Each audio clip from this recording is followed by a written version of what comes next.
Somewhere in the next few days, you are going to think about your own death. Maybe not for long. Maybe just a flicker, a second in the car, or right before you fall asleep, or when you hear about someone else going. But it will happen. It happens to every human being alive. We are the only animal on Earth who can do that, or at least, we think we are. For most of human history, that assumption felt obvious. Animals run from predators, fight for survival, flee from fire. They want to live. But do they know they are going to die? Do they lie awake with that knowledge pressing down on them? Do they look at an aging parent and understand, in some quiet way, what is coming? We always assumed the answer was no. That real death awareness, the kind that reaches forward in time and touches something that hasn't happened yet, was uniquely, painfully, exclusively human. But science has spent the last 3 decades quietly dismantling that assumption. And the picture emerging is stranger than anyone expected. Most people arrive at the same answer. Animals don't know they're going to die because they live in the present. They don't have language. They can't form abstract concepts about the future. Death requires imagining something that hasn't happened yet, and that takes a consciousness evolution only handed to us. It's a comfortable answer, but it's not quite right. In 1970, Gordon Gallup Jr. placed a mirror in front of a chimpanzee. Most animals treat their reflection as a stranger, but the chimpanzee used the mirror to inspect parts of its own body it had never seen before, touching a mark on its face it could only know existed because of its reflection. It recognized itself. And here's what nobody talks about. Self-recognition is considered a prerequisite for understanding that you exist as a continuous entity moving through time. You cannot grasp that you will die if you have no concept of a self that persists from moment to moment. Since Gallup's study, researchers have found the same ability in dolphins, Asian elephants, certain corvid birds, and some fish. The clean line we drew started to blur. In 2016, James Anderson at the University of Stirling published findings from years of observing chimpanzees in captivity. He was specifically looking for whether they showed any response to death that went beyond instinct or confusion. When a chimpanzee named Pansy died in a Scottish wildlife park, her group gathered around her. They groomed her body. They kept vigil through the night. Her adult daughter hadn't left her side in the final hours. In the days that followed, every group member ate significantly less and spent more time in close physical contact with each other. Anderson said the behaviors were consistent with what he called an awareness of the gravity of death. Not proof. Consistent with it.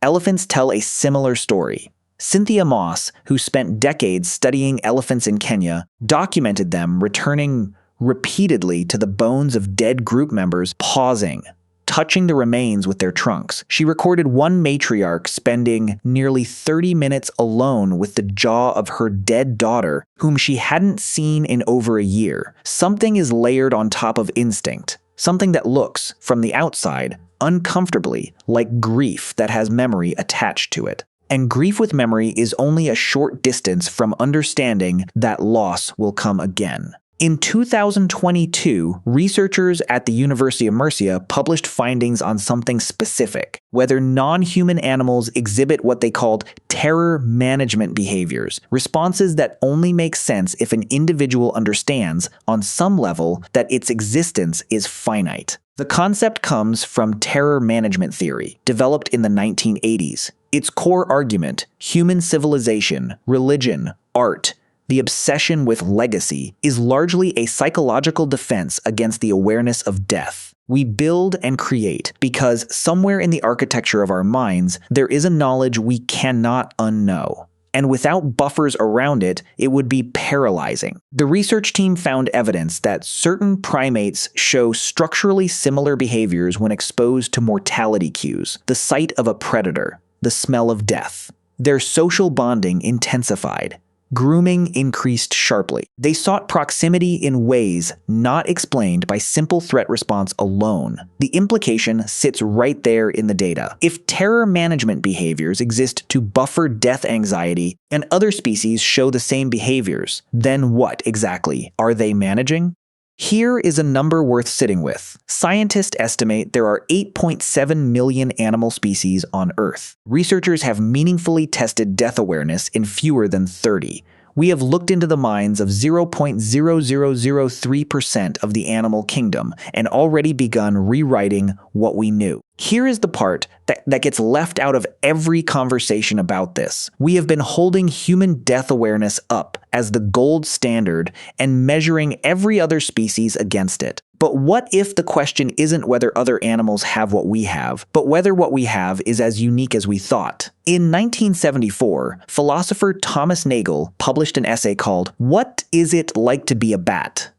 His argument: we can describe bat behavior, map bat neuroscience, measure every signal in a bat's brain, but we will never know what it is actually like to be a bat. That inner experience is inaccessible to us, not because we aren't smart enough, because we are the wrong kind of thing to know it. The same problem sits at the center of death awareness research. We look at a chimpanzee keeping vigil beside a dead companion and ask, does it know what death is? But we are asking from inside a consciousness built on language, linear time, and an almost pathological ability to project ourselves into a future moment. We have no idea what death awareness feels like from inside a consciousness built differently. Ernest Becker, in his 1973 Pulitzer Prize-winning book, The Denial of Death, called it the terror, the foundational anxiety underlying almost all of human behavior. His argument: everything we build, everything we believe, everything we reach for, is at some level a response to a knowledge we received in childhood and never fully recovered from. We are not sure other animals have this, but we are less sure than we used to be.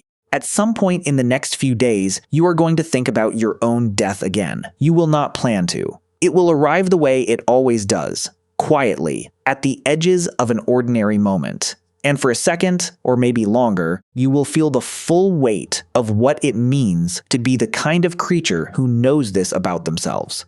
Who woke up one day, probably somewhere between 5 and 7 years old, and understood for the first time that this story has an ending. And the ending includes you. What we now know, or are beginning to know, is that you may not be as alone in that moment as the universe has always made you feel. Somewhere, a chimpanzee sat by a body through the night. Somewhere, an elephant returned to a hillside for a reason no one has yet found the language to fully explain. We do not know if that is grief. We do not know if it is fear, but something is there.